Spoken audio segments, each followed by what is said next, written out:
But Savitri की अमावस्या के दिन किसी एक माता ने सीहोर आश्रम पर एक मैसेज भेजा और उस मैसेज में लिखकर भेजा कि गुरुजी से पूछना, हम भी तो पति कितना मानते हैं, पति का सम्मान करते हैं, पति को आदर देते हैं, तो हम भी सावित्री की गिनती में। सीहोर से मैसेज आया कि गुरुजी वो ऐसा ऐसा पूछा गया है, आप बताओ क्या कहना है। हमने कहा कह दो, जब बट सावित्री आती है तभी तुम पति को प्रणाम करती हो, जब दिवाली आती है तब पति को प्रणाम करती हो, जब करवा चौथ आती है तभी चलनी में मुंह देखती हो, बाकी के समय तो तुम जूड़ा बांध के ऐसी बोलती हो कि पति थर थर कांपता है।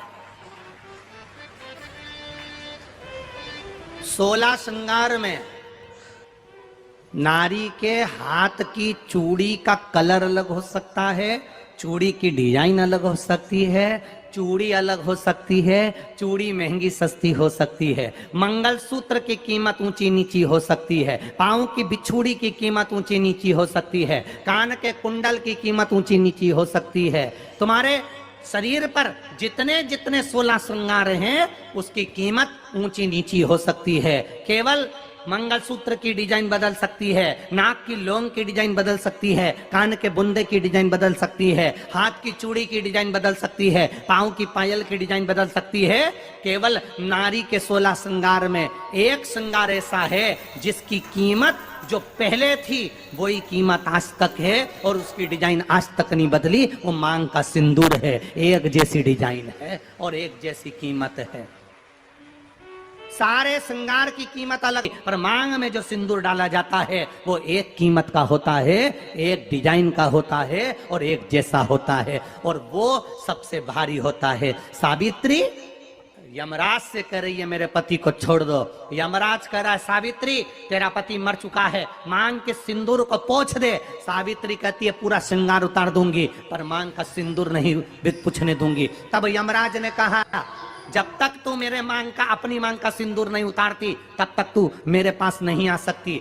भगवान यमराज से सावित्री ने कह दिया मैं भी तुझे वचन देती हूँ यमराज, मेरी मांग में जब तक सिंदूर है, जैसे सीता ने लाइन लक्ष्मण जी ने लाइन खींच दी थी और सीता पार नहीं जा सकती थी, मैं भी तुझे वचन देती हूँ जब तक नारी की मांग में सिंदूर है तब तक तू उसके पति को उसके सामने लेकर नहीं जा सकता। यह भी मैं तुझे कह देती हूं। यमराज भैंसे पर सवार होकर सत्यवान को लेकर जा रहा था, सावित्री से वचन पर वचन चल रहे थे। पेड़ के पेड़ के नीचे छोड़कर आए। क्या चाहिए तुझको, क्या चाहिए तुझको, क्या दूं मैं तुझको, कुछ मांग ले मुझसे। सावित्री कहती है क्या दोगे आप, मेरे पति के प्राण दे दो बस वापिस, और कुछ नहीं चाहिए। यमराज यमलोक में प्रवेश करने लगा। मांग के सिंदूर में से थोड़ा सा सिंदूर सावित्री ने केवल हाथ में लेकर अपनी बिंदी पर जो लगाया, सत्यवान को लेकर यमराज अंदर नहीं जा पाया। बाहर खड़े होकर कहता है मांग ले, मैं तुझे एक वचन नहीं, तू बोले तो मैं 2 वचन दे देता हूँ, तू बोले तो मैं 3 वचन दे देता हूं, तू मांग क्या चाहिए। तब सावित्री ने कहा देना चाहते हो, हाँ। अब यमराज को लगा कि लालच में पड़ गई सावित्री। तब कहा पहला वचन दीजिए, मेरे अंधे सास ससुर के नेत्र वापिस आ जाएं। यमराज ने कहा तथास्तु। दूसरा वचन दीजिए, मेरे सास ससुर अपने पोता पोती का मुख देखें। यमराज ने कह दिया तथास्तु।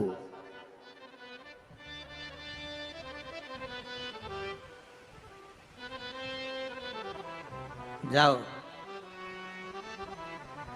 यमराज जाने लगे, फिर आग जलने लगी। कहने लगे अब मैं अंदर क्यों नहीं जा पा रहा हूं। सावित्री कहती है तुमने वर दिया है मेरे सास ससुर पोता पोती का मुख देखें, उनके बेटे को तुम ले जाओगे तो पोता पोती कहां से होगा, छोड़ कर जाओ। सावित्री है, पति को वापिस लेकर आ गए। कर्जा मुक्ति के लिए सारे वृक्षों में अगर कोई श्रेष्ठ वृक्ष माना गया है तो वो बट का वृक्ष माना गया। महाराज। इसलिए प्रशासनिक कार्य के लिए, मानसिक टेंशन में, परेशानियों में बटकेश्वर महादेव का स्मरण किया जाए। और यदि निवेदन करूंगा, बहुत ज़्यादा यदि आपको कर्जा हो गया है, बहुत ज़्यादा कर्जा हो गया और वो कर्जा चूक ही नहीं रहा, तो थोड़े दिन बड़ के पेड़ के नीचे आप बटकेश्वर महादेव के लिए 1 लोटा पानी, उसमें थोड़ा सा पिसा हुआ चावल पीस के गला लेना चावल को और पीस लेना, पीस के उस पानी में मिला लेना और मिलाकर उसमें थोड़ी सी हल्दी पिसी हुई डालकर बटकेश्वर महादेव के नाम से बड़ के पेड़ के नीचे अपनी कामना कर कर जो कर्जा हुआ है उस कर्जे का भान देते हुए, स्मरण देते हुए छोड़ दे। महाराज 2 या 3 सोमवार एक ही जगह पर करना। 3 सोमवार बाद वहीं से बड़ के पेड़ की थोड़ी सी जड़ उठा लाना और उस जड़ को एक कोई धागे में बांधकर या तो अपने गले में डाल लो या अपनी जेब में पटक लो, उसको थोड़े दिन पटक कर रखना, लगभग 2 से 3 महीना पटक कर रखो। वो जड़ जैसे बढ़ता पेड़ विस्तार होता है, पानी गिरे ना गिरे, जल वृष्टि हो ना हो, गर्मी पड़े ना पड़े, उसको कोई फर्क नहीं पड़ता। बड़का वृक्ष आप रूप फैलता जाता, उसकी जड़ें अपने आप प्रबल होती है। उसी तरह ये बटकेश्वर महादेव कहीं से भी अगर जड़ आपके पास में रखी है 1 महीना, 2 महीना, 3 महीना तक, तो ये जड़ अपने आप लक्ष्मी को पकड़कर खींच कर लाती है और कर्जे से मुक्त कर देती है। बटकेश्वर महादेव गुरुजी ने वट सावित्री की पूजा और लक्ष्मी प्राप्ति का बहुत ही आसान सा उपाय बताया है, तो आप भी एक बार इस उपाय को ज़रूर करें और वीडियो पसंद आए तो लाइक, शेयर और सब्सक्राइब ज़रूर करें।